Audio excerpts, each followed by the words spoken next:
Ladies and gentlemen, who do you think have the best battleships in Advanced Wars? Drake or Grit? The answer is actually pretty simple. Grit's battleships are far superior. They got extra range, they get even longer range when Grit pops his powers, and they deal an absolute insane amount of damage. There's really nothing Drake can do. Despite being the naval commander, his battleships can't just stand up to Grit. It's just simple. They can't do anything against him.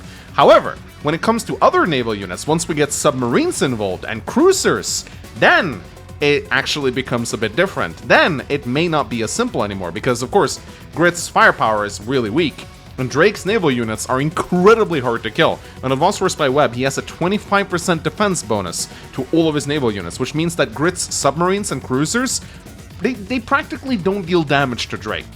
And this is why I was so happy when I was queued up on the ladder on this absolutely wonderful map called Azure Blue. Look how wide it is. I mean, I had to literally change all of my dimensions around. I had to make my webcam super narrow and the commander window super small because this map it's so wide, it's so big.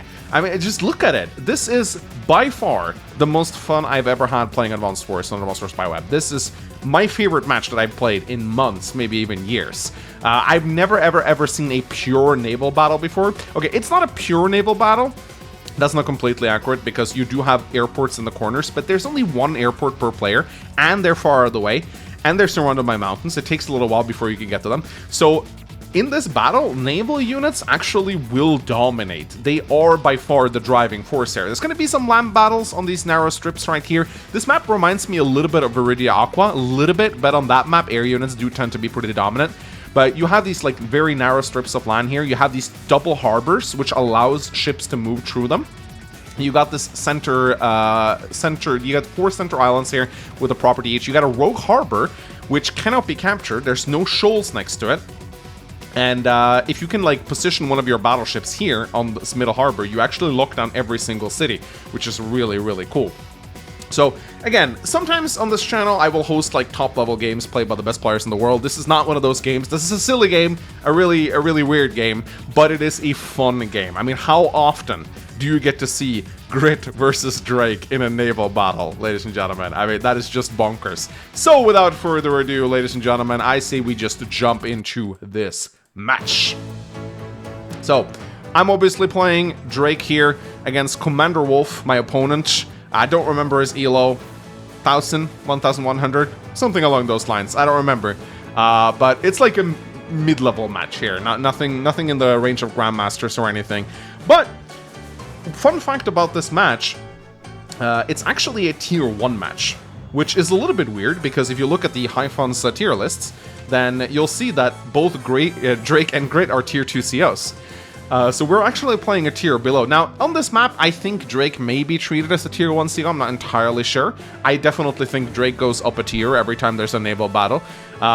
So I looked at my opponent, I was like, oh, I guess he also picked a tier below what's normal. I mean, I was very tempted to pick Sensei, because while this match does have airports, and while it is a naval battle, there's also a lot of cities here. So Sensei actually isn't a terrible pick here. You'll get a lot of infantry, and I think the unit cap is 70 or something, so you can spam your powers a lot.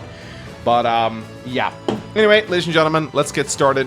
Commander Wolf, he's in the blue here. He's capturing the green base, which starts under my control. That's just to give me a bit of an advantage since I am player 2. So, obviously, you want to grab those harbors really early. Black boats are actually going to be insanely useful here. You want to use those black boats to ferry your infantry over to these islands over here. But you also want to grab the airports. Now, being up against Grit, I am actually facing air units that are as weak as mine. So he's got minus 20%, I got minus 20%. So Grit doesn't specifically have an air advantage. But I will say one thing about Grit. Usually when you're up against Grit, you want to punish him with air units. You want to punish him by building a lot of battlecopters, and this is no exception with Drake. Even though Drake does have that minus 20% firepower, with battlecopters, you still want to build a lot of them, because they can threaten Grit's artillery. Now, Commander Wolf opening up an APC right here, that's actually pretty smart. There's a lot of properties to capture here. And while you want to get out black boats eventually, it's actually not a terrible thing to open a transport, because it does allow him to get that airport really early. So I looked at this and I was like, man, maybe I should have copied that. So There's also these pipe seams right here, which you can blast open to get access into the center. It's actually very hard to ferry your units around. I actually really recommend building a lander on this map, so you can get your tanks where they need to be. Very good with Drake, of course. They never die, and they get that extra 1 movement, which is incredibly nice.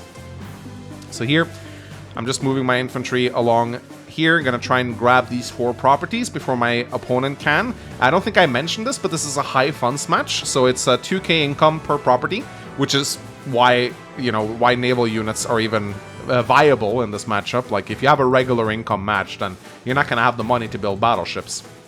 But once you actually have the cash for it, battleships and other naval units actually become a lot of fun to play around with. Love this little boost here that Commander Wolf did. It's kind of cute. He's going to go for his harbors over here now. Building his first... Oh, 2 artillery on day 5. So yeah, 3 artillery on day 5. Just grit things. This APC, though, does get rendered a little bit useless, I will say. Like, there's really nothing for it to do next turn. He probably should have built an infantry here, so he could have sent the APC down here and started capturing properties. But hey, he's grit. He wants to build up a critical mass of artillery early on in the matchup. So, in the meanwhile, I used my black boat to transport my infantry over here. I want to get a little cheeky and maybe try to interrupt him here, or at the very least try to get this property early on. And I just decided to open up Battleship on day 5, because, you know, why not? I want to build infantry on my bases, and I had the money to spare. So I figured, why not just get battleships out early? I mean, sure, they're 28k, but they're really good on this map. They are so viable. I mean, look at the ocean of water and all the properties that they can threaten. So I was pretty happy with this. Also, I wanted to force him to build a submarine, because that will force me to build a cruiser, which will force him to build battleships, which will force me to build more submarines. I kind of wanted to drag Grit into a naval brawl, where I know he's at his weakest. I mean, sure, he's got terrifying battleships. There's no contesting that. But if he has to fight with submarines and cruisers, he really doesn't like that. So he immediately opens up a rocket in response to my battleships. Now, his rockets, I do believe their range is... Are their range bugged? I don't... Wait, 1, 2, 3, 4... No, never mind. It's just grit. Okay. I've noticed some weird ranges sometimes. It looks like their range is bigger than the battleship, but I don't think they are. Let's see. 1, 2, 3, 4, 5... 1, 2, 3, 4, 5. No, they got the same range, I think. It just looks bigger. Yeah, so Grit's rockets and Drake's battleships have the same range, which means that you cannot zone out his rockets with your battleships, which means you need to get them up there early. But already, I am threatening his bases over here. And moving my black boat as well, getting ready to transport some units over here. And getting the airport, because the airports are going to be very viable here. So, just moving my infantry out, and I built 2 black boats. Why do I build 2 black boats? Because I realized that getting these islands before Grit can get them is going to give me a crucial advantage. Against Grit, you cannot be equal in terms of income. You gotta beat him by at least 5 or 10k, at least in a high funds format. If you are even on income with Grit, you are probably losing. Because, of course, his units are slow, indirects are slow, so he can't contest properties early. But if he gets a critical mass of them, suddenly we're gonna have a problem. Now, I don't really know...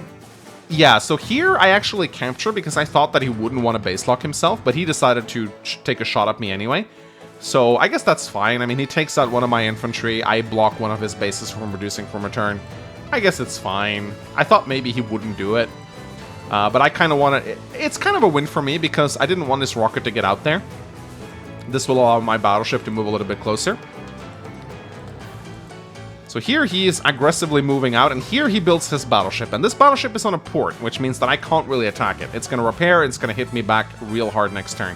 But this does mean that I can finally start pumping out submarines, and I believe that is exactly what I'm going to do here. So I move my infantry back. I have to move back with my battleship. Look at the range of that thing. That is absolutely threatening. But I have my first submarine out, and I really love Drake submarines, man. They are so much faster than you think. Submarines usually pretty slow, but that extra 1 movement just allows them to reach so many things that they otherwise wouldn't be able to do. So I'm pretty happy with this. Again, I am placing my black boat in range of his battleship, but that means his battleship won't move this turn. So he can shoot it down if he wants to. I don't remember if he does. I don't think he did, actually, but we'll find out. Anyway, moving my infantry in, bringing my black boats, only loading in 1 black boat per infantry. But I'm aiming to get these properties right here. At least that's the idea. Maybe I went a little bit overboard on the black boats, but now I do have to get some ground units out, some tanks, some anti-air. I mean, you need some ground units to contest the ground here. You can't get by with just naval units alone. They are support units, but still. So here I was actually really surprised that he shot my infantry down and not my black boat. I guess he would rather, like, deny me properties than kill my transports. So I don't really know if that was the proper move to do, but that's what he did. And he's already moving very aggressively down with artillery on the left flank over here. It's getting pretty scary. I mean, Grit, he will very, very quickly start to choke you out if you don't contest him early on. Day 8 rolls in. I send my submarine and I dive it. So now already the submarine is threatening his battleship. It is on a harbor though, so the damage isn't going to be spectacular. I haven't captured any... No comm towers are under my control yet. So the submarine is going to deal, what, like 40% damage, 30% damage against that battleship on the harbor. So not great, and it's going to get repaired up to 9 next turn. So in all likelihood, I will need a second submarine to get through here. But that shouldn't be too much of a problem. Because, again, look at our income right now. I got, yeah, 38k income, so we can very easily afford naval units. So here, I'm sending my black boat down. I'm aiming to grab all of these cities really early on. Let's see if I can do it or not. Here, I realize this infantry is dead, so I just take a shot at his artillery. Why not? Move my anti-air over here to threaten some of his infantry. I know there's going to be battlecopters coming out of that airport very soon, so I might as well get an anti-air into position. And actually decide to get a battleship on the left side now. Reason being is, you know, he's got a lot of artillery here, and I can zone them out with my battleships, so why not?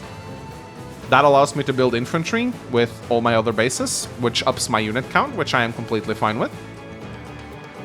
But so far, he's actually moving his battleship to the left now, which I was very surprised to see.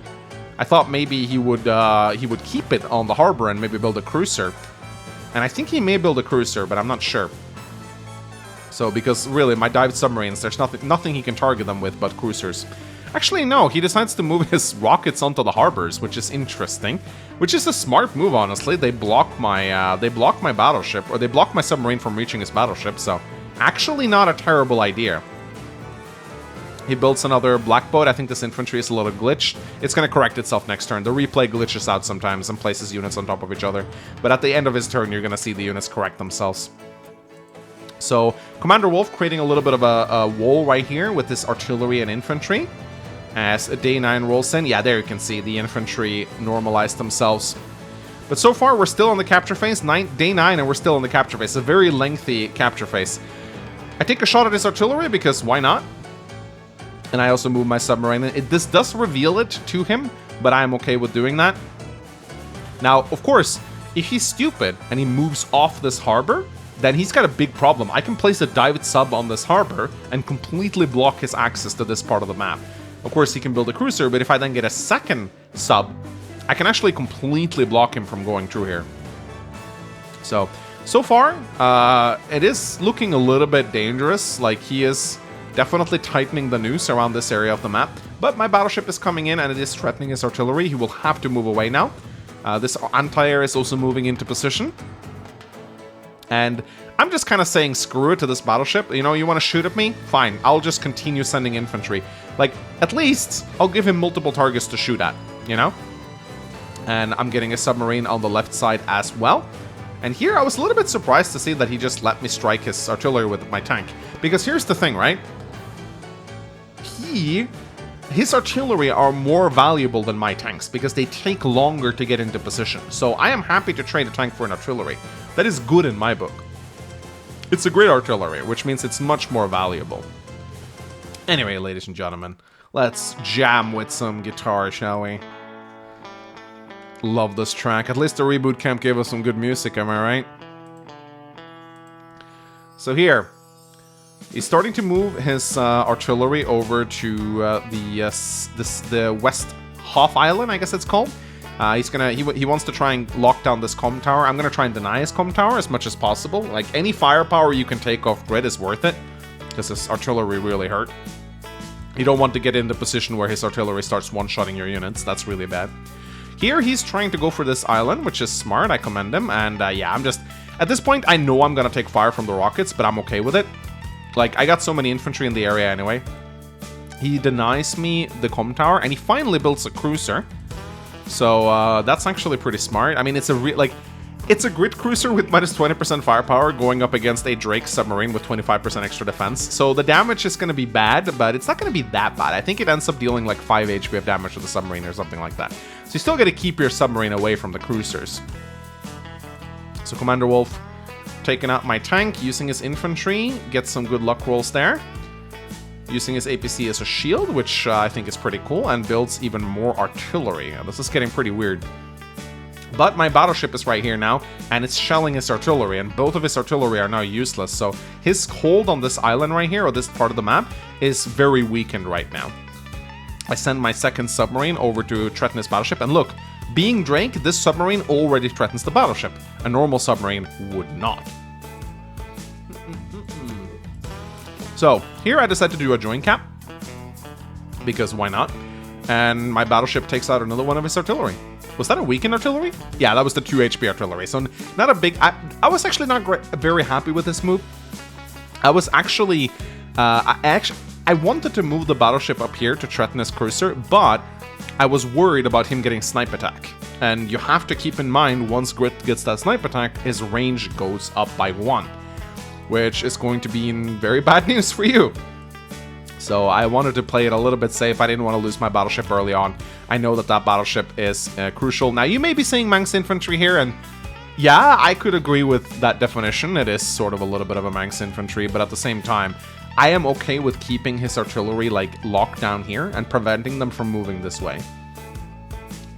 So I do move my submarine backwards, and I gotta admit, at this point, I was not feeling very great about this game. I was like, yeah, I'm not really applying any pressure to him, am I?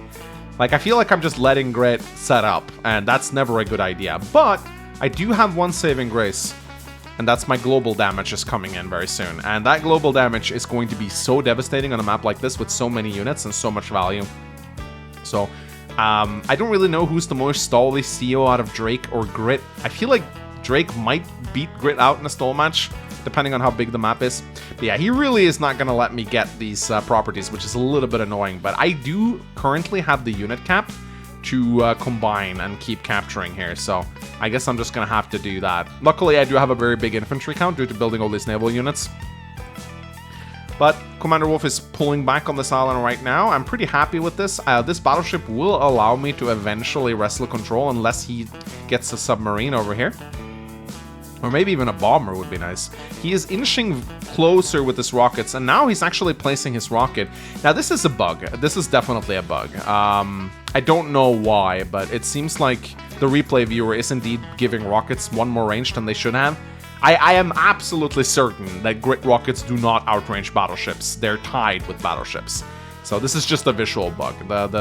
The rocket is not in range. And he builds a second cruiser. So I was able to force out a second cruiser from Grit, which I was very happy about. But you can see the slow march of doom creeping up on the side of the map. Look at all these artillery. This is going to be tough to deal with. This is going to be extremely tough to deal with. So, but let's see what I can do. I mean, I still have global damage coming up, but as you can see, I'm not very happy so far. We're in day 11. I'm tied on income. He's actually have a slight unit and value lead over me. Well, let's see if I can do something. My battlecopters are starting to come into play now, which is going to be very good for me. That's also probably why Commander Wolf is building some cruisers. But I'm just going to try and get these properties as much as possible. I have to be careful here. My black boat is close to running out of fuel. I definitely don't want that to happen. I could have built a second black boat to refuel it, but I didn't for some reason. But here I built 2 submarines. At this point, I'm like, okay, how I'm going to win this game is by controlling the waters. And there is only one way to control the waters and eliminate that Grit battleship, and that's just to build a lot of submarines, try to sink his black boats, try to sink his battleships. Let's see if I'm able to do it. And at this point, I'm also moving my tanks in here because I realized, hey man, look at this. What is he gonna do? All of his artillery are up in the north. He has 2 damaged artillery down here. I can start to really apply some big pressure to him. And I'm also happy with doing this, just delaying his artillery a little bit and also delaying his capture of the comm tower. Of course, his sniper attack is coming up. And here I also notice a little bit of a weakness here in this property. Of course, he does have many artillery in the area, but he wants to move them forward. So I'm like, okay, you know what? I'm just gonna be a bit annoying and apply pressure in as many areas as I possibly can. One thing I absolutely love about the inclusion of black boats is that they can keep submarines resupplied, which is such a big buff to submarines. Anyone who's played Advanced Wars 2 knows the pain of trying to utilize submarines. They run out of fuel immediately, and then you have to get an APC close to the shoreline, or you have to pull them all the way back to the harbor. It is so annoying. So those black boats being able to resupply those submerged submarines is so nice. I love it. Alright, my artillery is taking a bit of a pounding here. I know I'm going to lose this, but I just want to try and deny him his comm tower as much as possible. He's sending a lot of artillery over on this side of the map. I don't really know. I guess he's... Eventually, he wants to move over here to this harbor and try to lock them down. It's really weird. But here comes the cruiser attacking my black boat. Yeah, 1 HP of damage. That's not going to do much. That's not going to do much at all. And he builds... Is that a third cruiser? Oh my goodness, a third cruiser. And he builds missiles, which, okay, you know what? Actually not that terrible on this map. Anti-air are not great here because the land is so narrow. But missiles, especially grit missiles, not terrible for locking down. Honestly, I would have liked to see a carrier out of Commander Wolf here. Get a carrier out on the field, that thing will lock down this entire side of the map. Hell, you could even try and wrestle this ocean away from me and get the carrier down there, and I think you might actually be able to airport lock me. So, I was waiting for him to build a carrier. I was hoping he was going to do that, although it is a big investment, sure, but one that will definitely make battlecopters close to useless. So here, Commander Wolf combines his artillery together, which I was very surprised to see, actually. Day 12 rolls in, and here, I actually decide to take a shot on his cruiser with my submarine. Now, why did I do this? Power charge, baby, and I got black boats. Here, I actually send my sub in range of his battleship, and I even attack his cruiser with my submarine. Now, this may look like madness, but I wanted global damage, and global damage is exactly what I get with Typhoon. And look at the damage this thing does. Now, yeah, sure, I played a little bit aggressively, I will admit. But hey, if it works, man. I wanted to get that global damage out, and look at this. I'm crushing him on the left side. I know he's going to get a sniper attack next turn, I don't care. I want to get that global damage going as soon as possible so I can start generating value. And here, I'm just going to start to go for the caps. Moving my battleships in as well. Sure, they're in range of the rockets. That's fine, though. If he wants to shoot on them, he can. I know he's going to be in range anyway.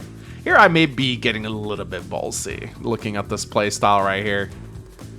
Maybe just a little bit ballsy, but I don't know, man. I felt good about this. Turning all those grit artillery into 8 HP artillery, it really reduces the amount of damage that they do. And yeah, building another battleship. I'm feeling pretty good about this. Getting some tanks out there as well. And yeah, I was pretty happy about my positioning right now. I'm pretty far ahead in value. But then, ladies and gentlemen, we know what's coming, don't we? Oh yes. He pops a snipe attack. I appreciate that. There's no point in popping super snipe, to be honest. If he can shoot with everything, I mean, it's the same firepower bonus. So here comes the counterattack, and it's a pretty devastating one. One of my battleships almost gets taken out. My sub barely survives. He also gets a shot with his missile. And oh wow. That's a lot of damage he's doing to me. And at this point, I'm starting to wonder, man, is global damage even gonna be enough against this guy? I mean, just look how much stuff he has. Here, I was kind of regretting not building a cruiser, honestly, because he's got battlecopters in the area. I mean, I am completely dominating this side of the sea, but at the same time, I have no defense against those battlecopters. So I gotta do something. So it's a decent counterattack. Pretty decent. He's able to hit me pretty hard. And yeah, look at that. He's definitely evened the playing field now. Now he's ahead in value again. And I am just slightly ahead in terms of income. But I continue to move forward. I repair my submarine, and I am able to take down his cruiser over here. I'm happy attacking cruisers with subs because it generates so much power. And at this point, I know I'm gonna win due to global damage, so... But I just wasn't able to take down the cruiser, which was a little bit annoying. But hey, this submarine will prevent any black boats or any kind of shenanigans moving in here. And finally, I have a cruiser in the area that is gonna be able to guard my battleship. And I also get to take a shot at his rocket, which I was very happy about. Now, the problem is, he has enough in the tank for another snipe attack. So I have to pull back a little bit. My battleship is probably in danger. We'll see if he can pull it off or not. Now, these missiles are actually pretty dangerous, as you can see right here. But I really want to try and grab these properties on this side of the map, because that would give me a nice income advantage. And I'm actually building more black boats because I realized, man, I need more infantry and stuff. I want to try and capture this property over here. So in comes another submarine. And I'm also able to kill this battlecopter, which I was pretty happy about. Even though it means my Empire will definitely die next turn. And yeah, getting some infantry out as well. So again, it's very even so far. I mean, I'm slightly ahead in value, but he hasn't produced units yet. And we're tied in income, tied in value. It looks like it's pretty even so far. So let's see what happens next. All right, so Commander Wolf finally gets his comm tower. So, does he have his other comm tower? Yeah, so he has his comm tower. I have one, but, yeah, so right now, we both have 2 comm towers each, which means that our air units now fight at normal capacity. But he gets a shot, and he actually pops his snipe attack. So, I was actually, I was hoping he wouldn't, but he pops it, and it does allow him to shoot down my battlecopter with the missiles. He's base locked himself twice now with this missile, so that's 2 units that are not on the field because of that. But I was looking at this turn, did not make me feel very good. I'm gonna be completely honest. Like this turn, I was feeling the noose tightening around my neck because look at this. Look at this insane convoy of artillery over here. Now I'm happy that so many of his artillery are kind of just stuck up here doing nothing. But I know that in a couple of turns they will converge right here and start to threaten me. So and this battlecopter too, I really have no response to that. I need to get an anti-air out ASAP. And now some more artillery are coming in as well. And they're pretty scary. Now, he just popped his power, so they're not going to get any more range. I will say the snipe attack, maybe not the best. He probably should have sat on it for another turn. But he's getting to repair most of his artillery over here, so that's actually pretty smart. More artillery, more rockets coming out. It's not going to stop, ladies and gentlemen. I used the submarine to take out the black boat. At least I take away his capabilities to supply. And here comes another Typhoon. Oh, look at that damage. It's so nice. And now, the fuel drain is actually kicking in pretty hard, too. His naval units are all very low on fuel. So are his battlecopters. This battlecopter right here, 15 fuel left. Actually pretty bad. These artillery, too, actually running out of fuel, 9 fuel. He needs to supply those things. He actually needs an APC. And I just killed the one he has, so he needs to build another one now. And now I'm actually starting to really take control of this island. I get a shot on his artillery, taking it out. And I'm moving in my battleship. Now, you gotta be very careful. This battleship can base lock you. Yes, sure, he can build a rocket, but that still requires him to shoot back. So that Typhoon was certainly nice. And you know the next one's not far behind. When you play on high funds like this, the Typhoons are gonna come in really hard. And I'm continuing to spam battlecopters every single turn. I'm even confident putting my battlecopter in range of his cruiser, because I have another battlecopter guarding it. And I'm using my black boats here to repair all of my naval units. Really nice. Keeping the submarine on this harbor so that if he attacks it, it's hardly going to take any damage at all. And here I'm actually choosing to focus a lot on the left side of the map because I realized that look at all the properties that are hanging right now. 1, 2, 3, 4. There's a comm tower. 1, 2, 3, 4 properties hanging. If I can completely dominate this side of the map, I can take away so much income from him. Here, I'm not really able to do much on this side of the map. I'm never getting this city. He's probably taking these cities away from me. So what I should do in this situation is just focus everything I have. And you can see I'm doing that. 3 battleships right now. 3 battleships getting ready to zone him out. I mean, like, they're the only units I can have that can remotely contest this artillery.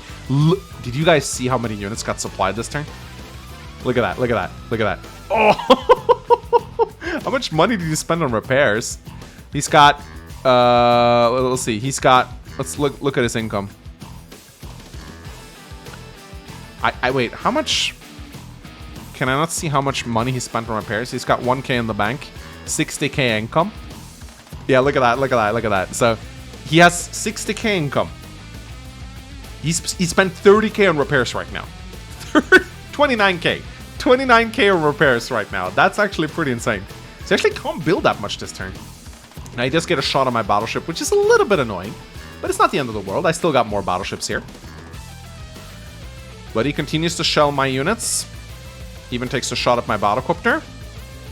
And he's smart to do a lot of damage now because I'm not getting any power charge this turn. Finally moving his missile off the base. That took forever. My goodness. Now he's actually combining his artillery together, which I found a little strange. I guess, I mean, it's not terrible to do that when you're up against global damage. He realizes that reducing his unit count is going to reduce the amount of global damage that I can do. But he's also giving up a lot of map control by doing that. So I'm not entirely sure if that's the best thing to do in this situation. It's not a terrible thing to do, but I feel like maybe he shouldn't have joined that many units together. Maybe just a few. Anyway, day 15 rolls in. I continue to mop up this island right now. All of his units are going to fall. I still don't actually have that much of a response to these two battlecopters, but they're so weak anyway, and they're low on fuel, so I'm actually happy with doing this, although I really should be getting an anti-air out here sooner or later. His battleship takes a big shot from my submarine, and I'm moving in with my other submarines as well. This is going to cost him so much in repairs. It's absolutely wonderful. Finally, I'm building an anti-air. That took me long enough. That anti-air should have been out 3 turns ago. But you can see, I'm ever so slightly starting to pressure him. And again, sacking a tank for an artillery, I'm happy to do it. But I'm starting to accumulate a bit of an income advantage on him right now. So I'm actually the one who's pressuring him now. I feel like him joining all those units together may not have been the best move. I build another battleship, and I build another battlecopter, and I build another tank. Using my black boats to repair my units. Here, I'm being very cheeky here, I know, but I can't help it. I'm like, why not? I might as well give him something to shoot at. It's not like I can avoid it anyway. And day 16 rolls in. You can see right now I have a 4k income lead, but still, his powers are still coming in. He pops snipe attack. Let's see what he's able to do with it. Boosh, he takes on a battleship. He takes on a second battleship. Very, very scary. That was a big chunk of my money gone. He takes down 2 of my submarines. Yeah, this counterattack was devastating. He dealt a lot of damage to me this turn. Look at that. And suddenly, he's equalized the lead. But he's also given me a lot of power charge. An absolute ton of power charge, which means a Typhoon is going to come in next turn. And man, that global damage just continues to go up in strength on such a big map like this. It is disgusting.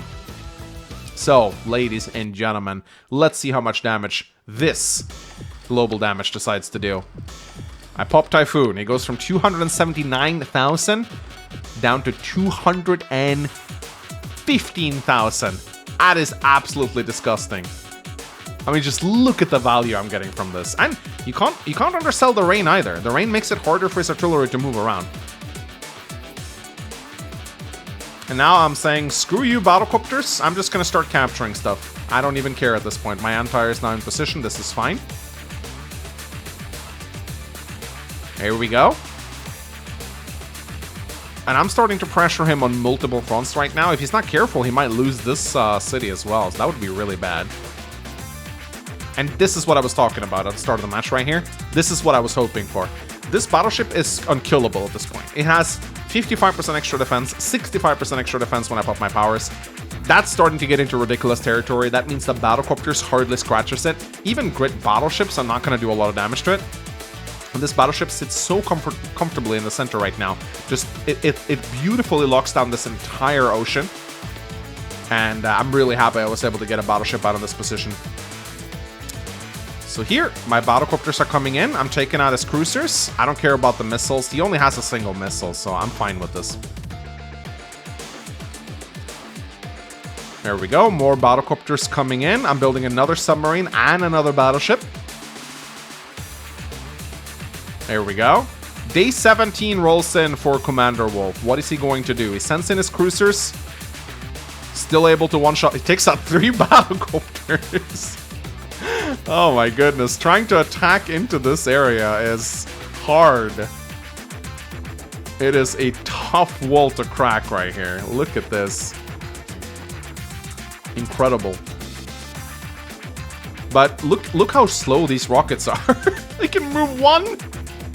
They can move one over the plains. Not great. And I feel like these units he has here, they never really amount to much. Just now are they starting to apply some basic level of pressure.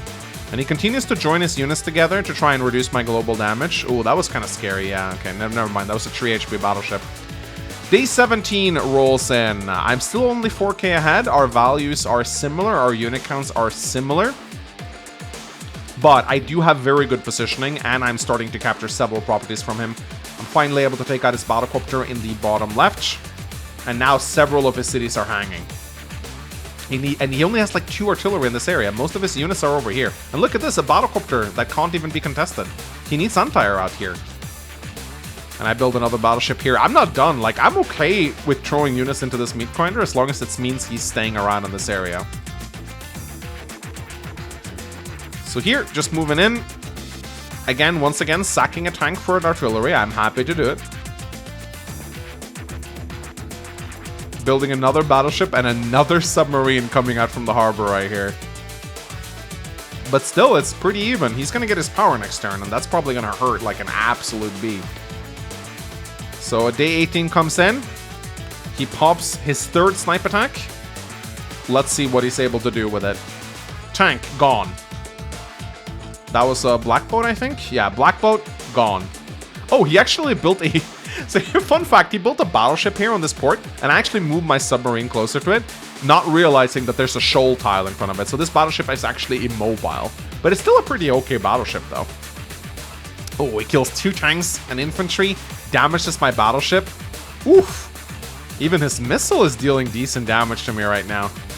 So, pretty scary snipe attack, but again, what does it mean when you do a lot of damage against Drake? Well, it means you charge his global damage. And it seems like he's just conceding this part of the map right now, focusing everything over here, but it takes him such a long time to move these rockets. Honestly, I don't understand why he didn't just try to get a lander. Sure, I got submarines in the area, but he has rockets to back him up. I feel like a lander would have done a lot for him in this situation. Sure, I got battleships right here, but he could still use a lander to like ferry a rocket over here. The fact that he's moving every single one of these slow-moving rockets over here, and he doesn't even have an Antire to deal with this. So my turn rolls in. I'm going to see if I can get another Typhoon. It's probably going to happen because there's a lot of naval units everywhere. And this is what, my 4th Typhoon right now? Oh, every one just hits a little bit harder than the last. His missiles are actually kind of useless now. And now I'm actually starting to break through this insane wall that's been holding me at bay all game now. Even using my black boats to boost a little bit. And all of his infantry are damaged, so it's not like he's going to be able to capture these cities really quickly or anything. But I decided to start moving my naval units over on this side of the map right now. I finally get his comm tower, so that means I now have 3 comm towers to his 1. So that's a big firepower increase that I just have over him right now. So I have 30%, he has 10%, so I am basically grim right now in terms of damage output, which is really nice. I'm moving my cruiser over here as well. And at this point, it's starting to look pretty bad for Commander Wolf right here, but let's see if he's able to do something. He's moving in with his cruiser, pops his 4th snipe attack. And these snipe attacks do hurt quite a bit. Oh, look at how durable that battleship is. Look at that. We're talking a battleship and a rocket. 3 damage with a grit-powered battleship. 2 damage with a rocket. I mean, that is just disgusting. He focused a battleship, a rocket, and another rocket at 5 HP. It was not able to kill a battleship on a port. That's how tough it is to take down a Drake battleship on a port. Absolutely crazy. So here, he's even attacking my battlecopter, which is a little bit interesting. But I feel like he's being very indecisive with these units. They're not really doing anything at this point. Day 19 rolls in, and I decide to go for the juggler right here. I have a lot of naval units in the area. I send in my battleships, and now he actually don't have that many responses to these battleships coming in. His missiles are gone, his cruisers are damaged, my air units will reign supreme right now. And it's looking pretty bad for him. Now I have 70,000 income to his 54, and that's when you're going to start healing it. Every single turn that passes, I just get a passive value lead over him. It's going to be very tough. Here, I'm actually happy sending my units into the meat grinder because I know that every turn that passes, I'm getting a huge advantage. So I'm okay with stalling his units out by sending mine into the meat grinder. Against Grit, I don't feel bad doing this at all. And I even load my battlecopter into a cruiser because why not? I figured should do it at least once during this battle, right? But I mean, yeah, I'm obviously not breaking through this formation right here. But this formation also isn't very dangerous. I mean, what is it really threatening? I have the properties now. He's not going to be able to take them back. So he builds another missile unit. And now he is slowly but surely starting to capture these properties. But I'm going to get another Typhoon soon, bringing this infantry down to 4 HP, which means they're not going to do shit. Day 20 rolls in. And at this point, I know I've pretty much won the battle. And this is what I was talking about earlier. My submarines have a lockup in his harbors now. There's nothing he can do anymore. He doesn't have any cruisers in the area. This port cannot produce cruisers. This port is locked off by these two. So with these two submarines on the port now, I have effectively created my own little canal blocker. So yeah, there's nothing he can do. This is basically the coup de grace, or the coup de grace, as I say. There we go. Even moving in with a bit of a black boat. And at this point, ladies and gentlemen, it is pretty much GG. I do believe he resigns next turn. And he does indeed. Now, it says draw. It's not a draw. It's not a draw, ladies and gentlemen. It's not a draw. This is what the replay viewer does when the other person times out. So what he did, he just let the clock run out, which is, I guess, a bit of a resign in and of itself. So whenever the timer runs out, the replay viewer doesn't know how to deal with that. So it says it's a draw, but it's not. I won on timeout. So yeah, this was such a fun match to play. I probably didn't play it very well. I didn't spend a lot of time thinking on my moves.